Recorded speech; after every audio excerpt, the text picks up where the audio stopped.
Hello students, कक्षा 10 विज्ञान के इस भाग में हम इलेक्ट्रिसिटी के प्रतिरोधकों के अध्ययन के संबंध में यहाँ पर श्रेणी क्रम तथा समांतर क्रम दोनों स्थितियों में प्रतिरोधकों का अध्ययन करेंगे। जैसा कि हम जान चुके हैं कि जो प्रतिरोधकों का संयोजन होता है ये दो प्रकार का होता है, श्रेणी क्रम में संयोजन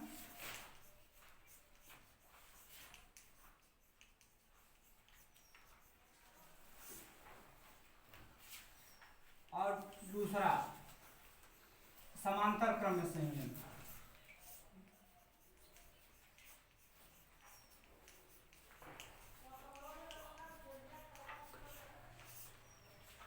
तो ये दो प्रकार के संयोजन मिलते हैं और इनका प्रयोग तब किया जाता है जब एक से अधिक परिपथों को आपस में जोड़ना होता है। तो ये जो श्रेणी क्रम में संयोजन होता है ये सीरीज कॉम्बिनेशन कहते हैं इसको।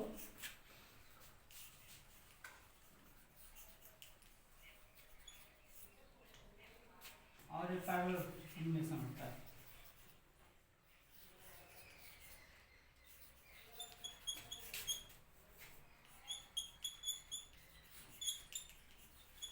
ये दो प्रकार के संयोजन होते हैं। श्रेणी क्रम में संयोजन जो होता है इसमें एक प्रतिरोधक के अंतिम सिरे को दूसरे प्रतिरोधक के पहले सिरे से जोड़ दिया जाता है। जैसे मान लीजिए हमारे पास तीन प्रतिरोधक हैं, तो एक सिरे को हम ए और दूसरे सिरे को अगर बी मानते हैं तो यहाँ पर इस तरह से इसका सिरा ए है, सिरा बी है और एक दूसरा प्रतिरोधक हमको इसमें कंबाइन करना है, तो दूसरे प्रतिरोधक के सिरे ए को यहाँ पर इसका सिरा ए हो गया और ये अगला सिरा बी हो गया। तो यहाँ पर देखते हैं इसका सिरा बी इसके सिरे ए से, यहाँ पर हम इसको कंबाइन कर देते हैं। फिर इसी तरह से हमको अगर आगे बढ़ना है तो तीसरे परिपथ के ए सिरे को दूसरे सिरे के परिपथ के बी सिरे से इसको कंबाइन कर देते हैं। तो इस प्रकार से हम देखते हैं कि एक श्रृंखला बन जाती है और इसी को सीरीज बोलते हैं या श्रेणी क्रम में संयोजन है। यहाँ पर तीन परिपथों का श्रेणी क्रम में संयोजन होता है।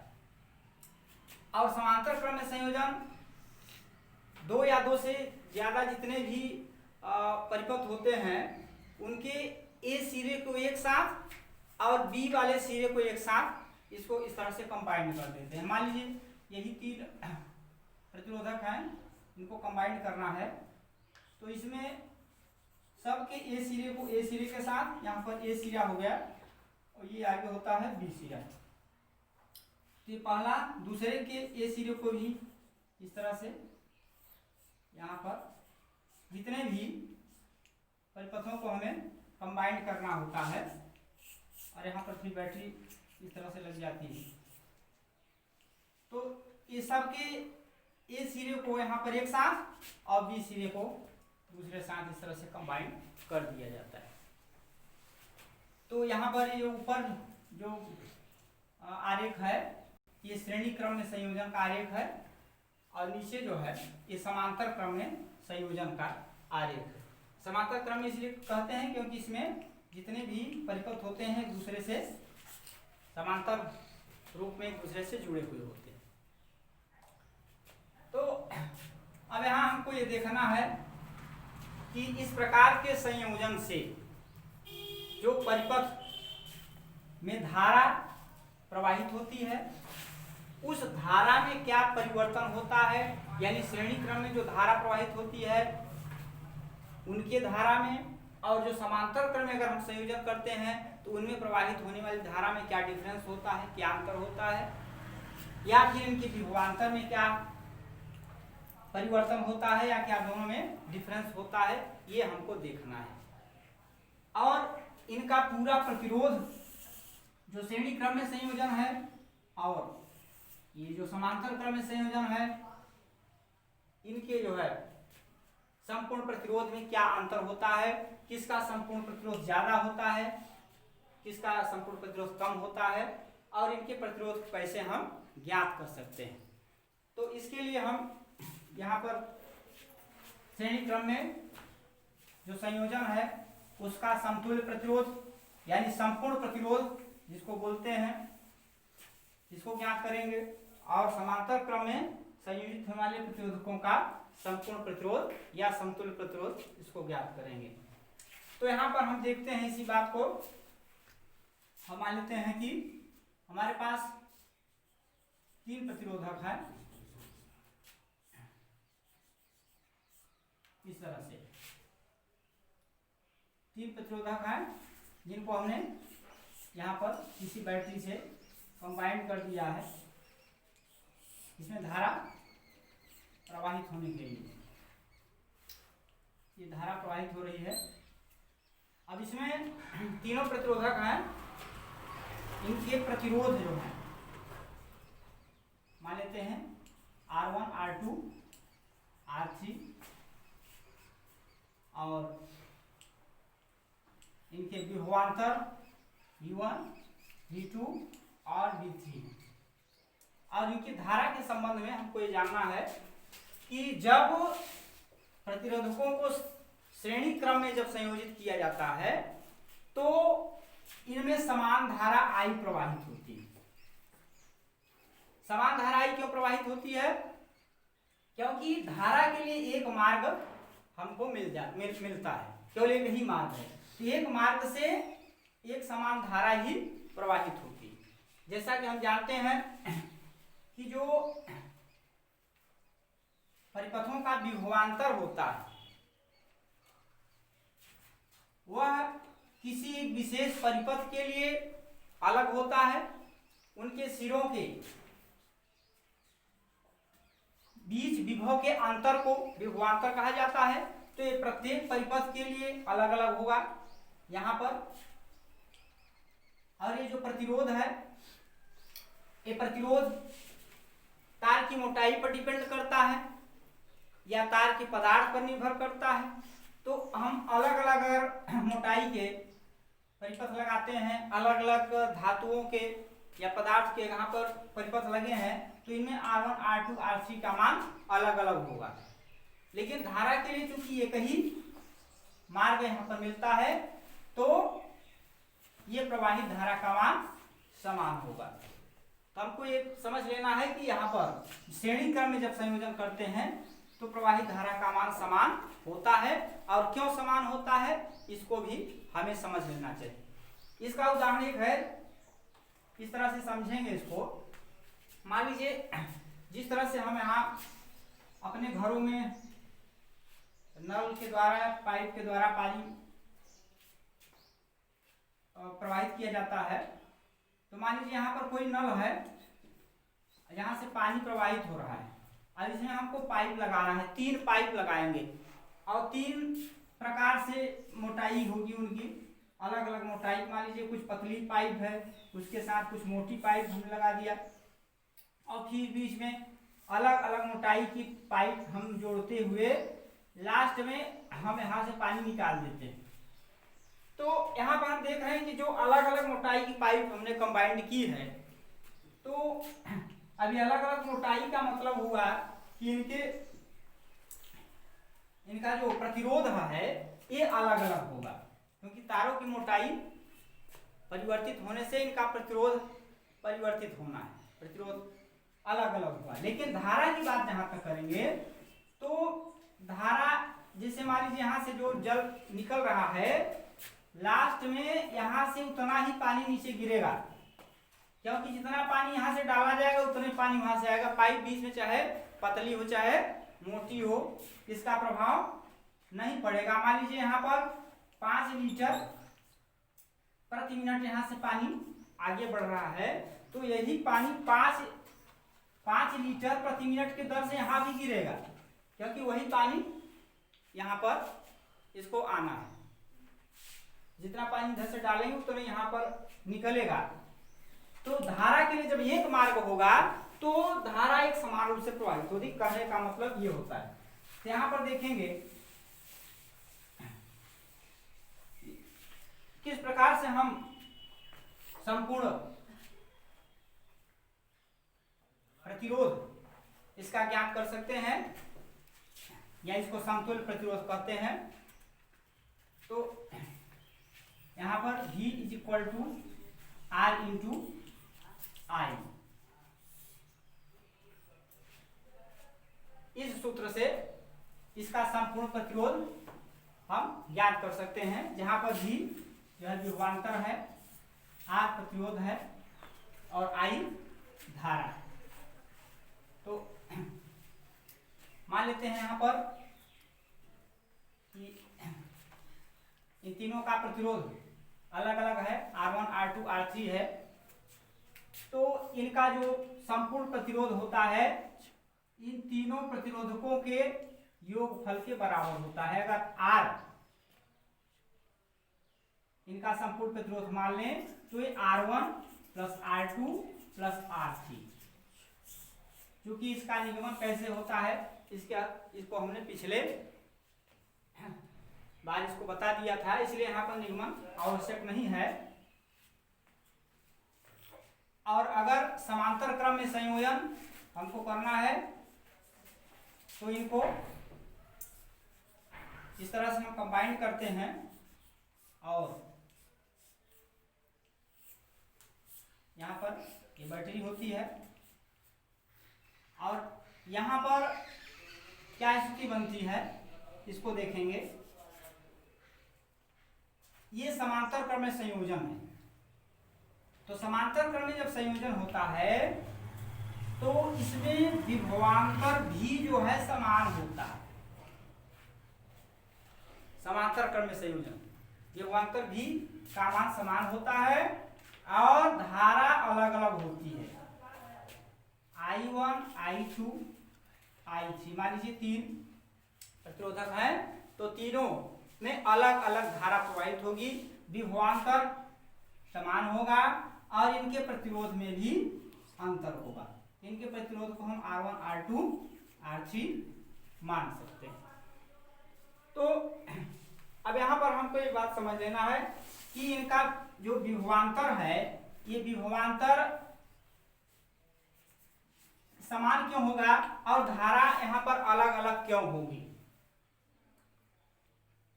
तो विभवांतर समान इसलिए होगा क्योंकि तीनों प्रतिरोधकों के जो दोनों सिरे हैं ये एक स्थान पर आकर के मिल जाते हैं। तो विभवांतर का मतलब होता है विभव में अंतर। जो किसी भी प्रतिरोधक के दोनों सिरों के विभव में जो अंतर होता है वही विभवांतर होता है।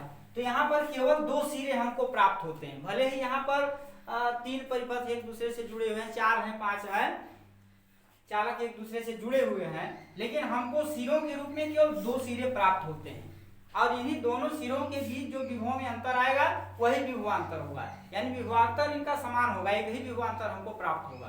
तो इसलिए जो समांतर क्रम में संयोजित होते हैं इनका विभवांतर समान होगा और धारा अलग अलग इसलिए होती, धारा का मान इसमें अलग अलग होता है इसलिए क्योंकि धारा के लिए यहाँ पर अलग अलग तीन रास्ते हैं। तो जब अलग अलग रास्ते हैं तो धारा अलग अलग प्रवाहित होगी।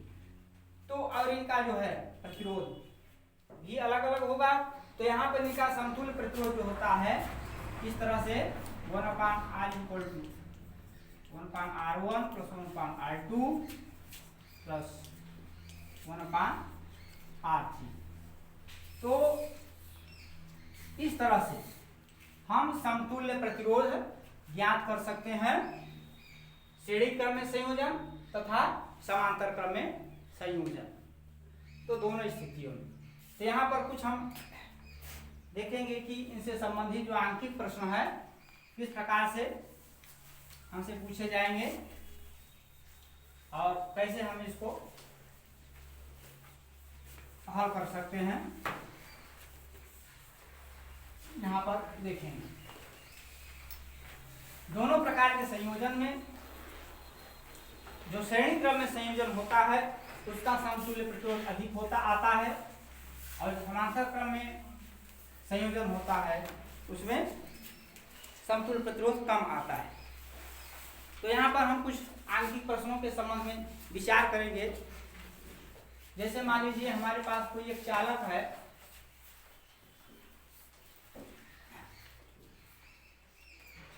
है, और इसमें धारा प्रवाहित हो रही है। अब इस चालक में मान लीजिए हमको प्रवाहित आवेश का मान हमको ज्ञात हो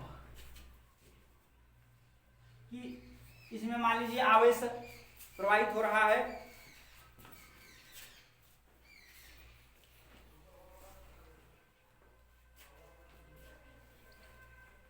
मान लीजिए इतना कूलम आवेश प्रवाहित हो रहा है। तो आवेश Q का मान दिया गया है।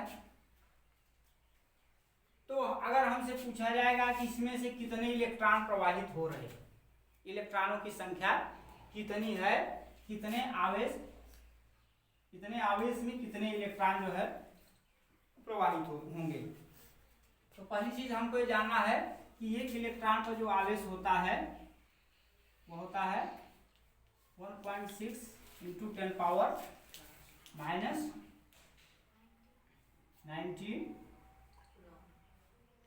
कूलम। एक इलेक्ट्रॉन पर आवेश का मान, इसको इकाई ऋणावेश भी कहते हैं। इसका मान ऋणावेश होता है, इसका ऋणात्मक मान होता है इलेक्ट्रॉन का। तो इकाई ऋणावेश है। और दूसरी चीज जो या प्रकृति में प्राप्त जो है न्यूनतम आवेश है, इससे कम आवेश प्रकृति में प्राप्त नहीं होता। तो अब हमको ये बताना है कि इसमें इस परिपथ में सिरे ए से बी तक मान लीजिए प्रति सेकंड आवेश कितने कूलम प्रवाहित हो रहा है। तो यहां पर हमको बताना है कि कितने इलेक्ट्रॉनों का स्थानांतरण हो रहा है, कितने इलेक्ट्रॉन से सिरे ए से सिरे बी के बीच इनमें स्थानांतरित हो रहा है। तो हम बता सकते हैं कि पूरा आवेश ये है और एक इलेक्ट्रॉन पर आवेश है। तो यहाँ पर जितने भी इलेक्ट्रॉन सिरे ए से बी की ओर जाएंगे तो अपना आवेश यहाँ से लेकर के वहां पर जाएंगे। तो इतना आवेश अगर वहां पहुंच रहा है तो हमें इलेक्ट्रॉनों की संख्या ज्ञात करना है। तो इलेक्ट्रॉनों की संख्या जो है मान लीजिए n है, तो इलेक्ट्रॉनों की संख्या बराबर कुल प्रवाहित आवेश या कुल आवेश बटे एक इलेक्ट्रॉन पर आवेश।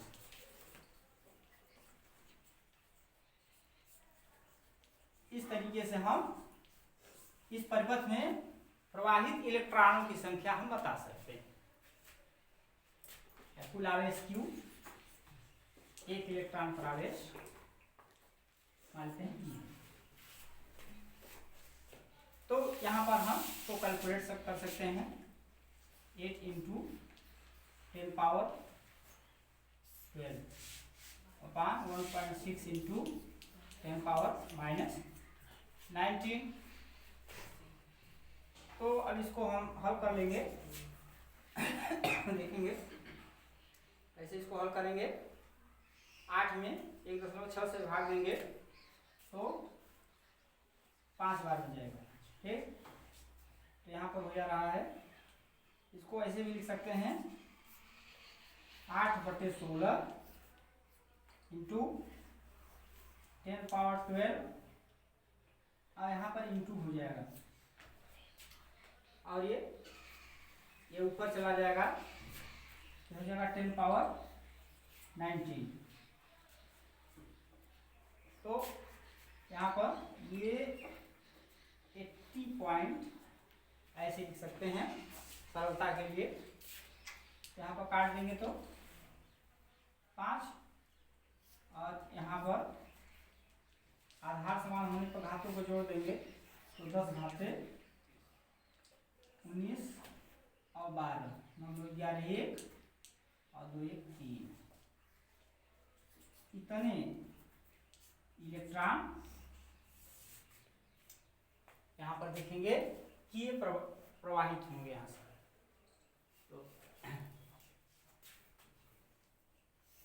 तो प्रवाहित होने वाले इलेक्ट्रॉनों की संख्या हम बता सकते हैं, मतलब पूरे कुल प्रवाहित होने वाले आवेश में एक इलेक्ट्रॉन के आवेश का अगर भाग दे देंगे तो उस परिपथ में प्रवाहित होने वाले इलेक्ट्रॉनों की कुल संख्या हमको ज्ञात हो जाएगी। तो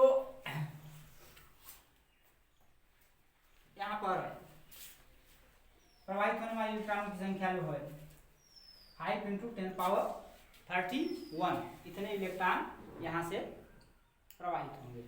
मान लीजिए अगर इसमें से हमको धारा ज्ञात करना है तो धारा जो है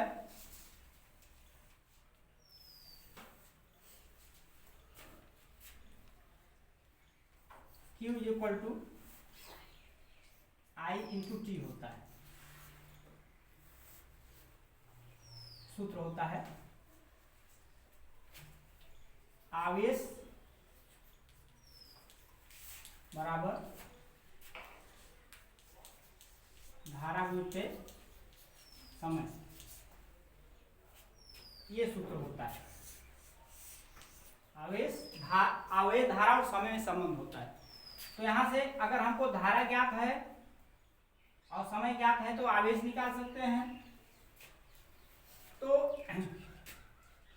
और धारा ज्ञात करना है तो यहाँ पर धारा I बराबर हो जाएगा, इसको लिख सकते हैं धारा I बराबर हो जाएगा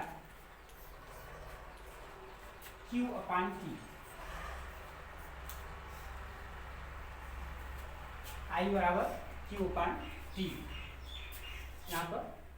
तो अब यहाँ पर अगर आवेश हमको पता है तो कितने आवेश देख रहे हैं, यहाँ पर इतने कूलाम आवेश प्रवाहित हो रहा है।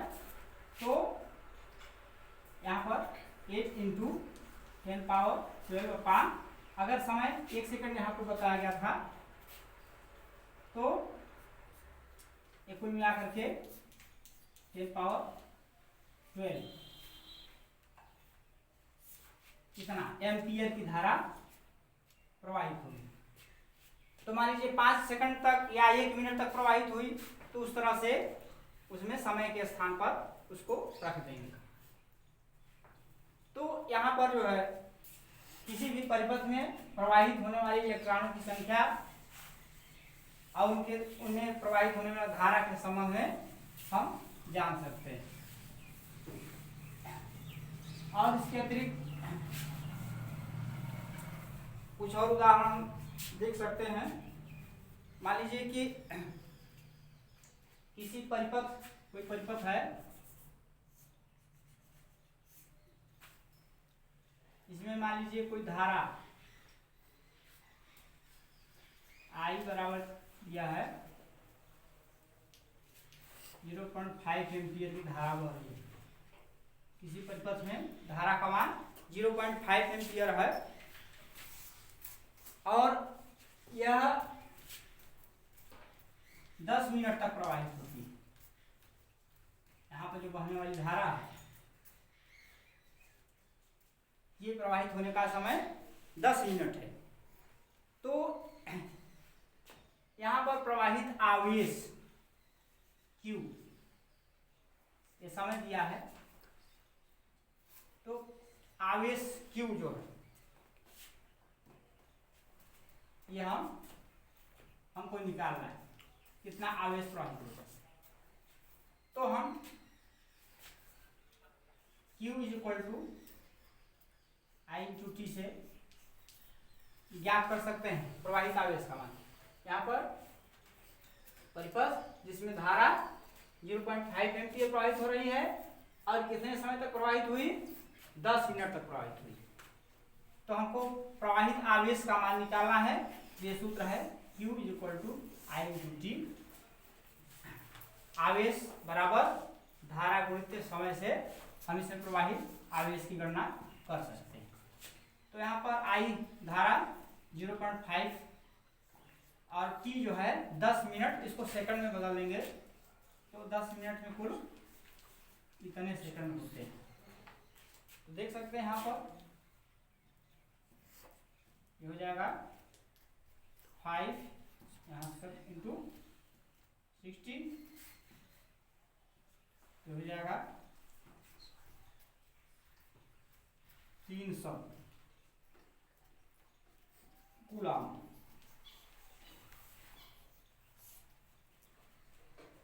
तो अगर इस तरह से हमको धारा, आवेश और समय में संबंधित तरह से ज्ञात है तो कोई भी दो चीज दिया गया है तो तीसरे का मान हम ज्ञात कर सकते हैं। अब यहाँ हम कुछ जानेंगे, अगर परिपथों को किसी तरह से जोड़ा गया है, श्रेणी क्रम में या समांतर क्रम में संयोजित किया गया है, तो उसका समतुल्य प्रतिरोध हम कैसे ज्ञात करेंगे।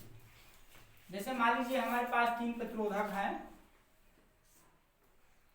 और इनको तीनों के जो प्रतिरोध हैं, मान लीजिए 2 ओम, 3 ओम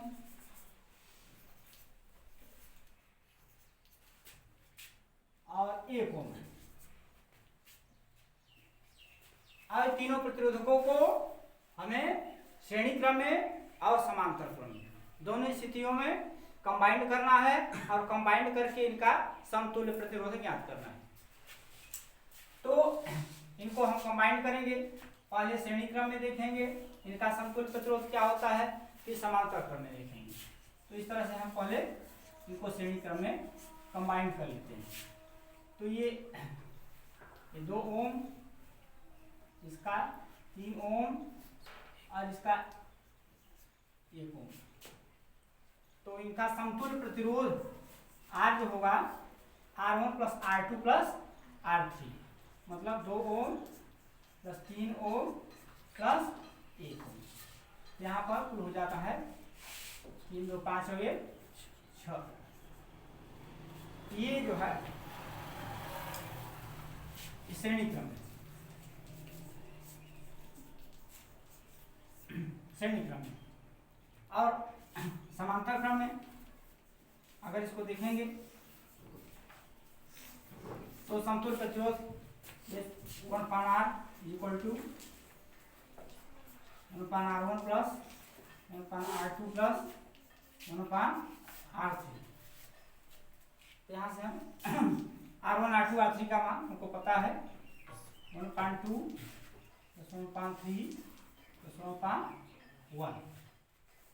तो ये 2 और 3 एलसीएम में लेते हैं 6 हो जाता है। तो यहाँ पर 3 प्लस 2 प्लस 6 ये हो जाता है 3 2 5 और 6 11 2 5 11 बटे 6। तो R बराबर हमारा हो जाएगा R इक्वल टू होगा 6/11। तो 6/11 को हम काट सकते हैं 0.54 नियर अबाउट ये इतना ओम आ जाएगा। इस तरह से समांतर क्रम, यहाँ पे देख सकते हैं कि श्रेणी क्रम में समतुल्य प्रतिरोध समांतर क्रम में समतुल्य प्रतिरोध की अपेक्षा अधिक आता है। इसी तरह से हम कुछ 1-2 उदाहरण और भी देख सकते हैं।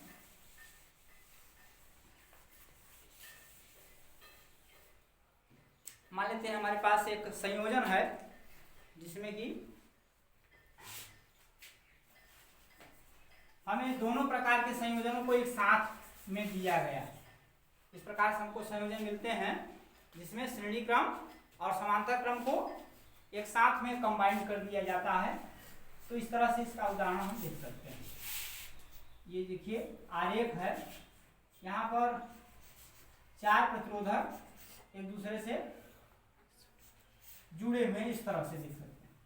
यहाँ पर बैटरी है ये कंबाइंड हुआ, इसमें धारा प्रवाहित हो रही है। तो यहाँ पर 4 प्रतिरोधक हैं, 1 2 3 4, चारों को जोड़ा गया। और मान लेते हैं इनका प्रतिरोध 1 ओम है, ये भी मान लेते हैं 1 ओम है, ये 2 ओम के ऐसे। अब इनका समतुल्य प्रतिरोध हमको ज्ञात करना है। तो यहाँ पर देखेंगे कि यहाँ पर दोनों स्थितियां श्रेणी क्रम समांतर क्रम दोनों स्थितियां हमारे सामने आ रही हैं। यहाँ पर देखेंगे 1 ओम जो है श्रेणी क्रम में आपस में जुड़े हुए हैं, 2 ओम के 2 प्रतिरोधक आपस में श्रेणी क्रम में जुड़े हैं। जबकि इन दोनों को अगर देखें तो ये दोनों आपस में समांतर क्रम में हो गए। तो इस तरह से हमको पहले 1 ओम और 1 ओम को श्रेणी क्रम में समतुल्य प्रतिरोध और फिर 2 ओम और 2 ओम को भी श्रेणी क्रम में समतुल्य प्रतिरोध निकाल करके जब दोनों का पूरा प्रतिरोध ज्ञात हो जाएगा तब दोनों प्रतिरोधकों को हम समांतर क्रम में संयोजित कर लेंगे। तो यहाँ पर 1 ओम और 1 ओम का जो है 1 ओम और 1 ओम को श्रेणी क्रम में जब जोड़ेंगे तो कुल मिलाकर के 2 ओम हो जाएगा। और इसी तरह से 2 ओम और 2 ओम को भी श्रेणी क्रम में इस तरह से जोड़ेंगे तो कुल मिलाकर के ये हो गया 4 ओम। अब ये इनको हम समांतर क्रम में संयोजित करेंगे। अब यहाँ पर 2 ओम और 4 ओम समांतर क्रम में जोड़ेंगे तो ये 1/r सूत्र का प्रयोग करते हुए 1/2 + 1/4 इसको जोड़ दे रहे हैं। तो कितना हो जाएगा, ये 4 LCM हो जाएगा 2 + 1 हो जाएगा 3/4। तो r कितना हो जाएगा, r = 4/3 या इसको कर सकते हैं 1.33 ऐसे आएगा। तो यहाँ पर इसका समतुल्य प्रतिरोध हम ज्ञात कर सकते हैं। तो जब इस प्रकार से कहीं संयोजन होता है तो संयोजन जो श्रेणी क्रम है समांतर क्रम में एक साथ दिए गए होते हैं तो उनको पहले जो श्रेणी क्रम में है उनको एक साथ कंबाइंड कर लेते हैं सबको, और फिर उनको जो है समांतर क्रम में करके समतुल्य प्रतिरोध ज्ञात कर लिया जाता है। और एक और देख लेंगे,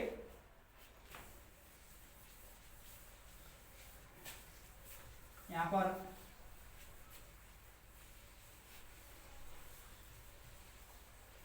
अगर कोई संयोजन है इसमें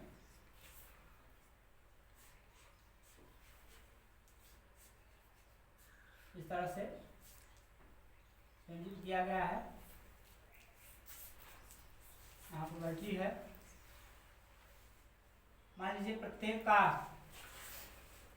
प्रतिरोध 1 ओम है। तो यहाँ पर धारा प्रवाहित हो रही है तो इनका समतुल्य प्रतिरोध यहाँ पर देखेंगे कि ये दोनों क्या है, एक दूसरे से समांतर क्रम में है। तो इनका समांतर क्रम में पहले समतुल्य प्रतिरोध हम ज्ञात कर लेते हैं। तो 1 ओम का समांतर प्रतिरोध जब करेंगे तो इस तरह से 1/1 + 1/1 ये कुल मिलाकर क्या हो रहा है, ये 2 हो जाएगा। r क्या हो जाएगा 1/2 यहाँ पर हो गया है। और फिर ये जो है ये दोनों भी आपस में क्या है, समांतर क्रम में है। तो इनको भी समांतर क्रम में एक को इसमें हमको जोड़ना है। तो ये फिर दूसरी बार 1/r = 1/r1 + 1/r2 से, तो यहाँ पर 1/1 + 1/r1 मतलब यहाँ पर हो जाएगा 2 ये हो जाएगा 1 + 2, ये क्या हो जाएगा 3। तो इस तरह से अगर कई संयोजनों के साथ दिया गया है उनको श्रेणी क्रम में और समांतर क्रम में संयोजित करते हुए इसको सॉल्व कर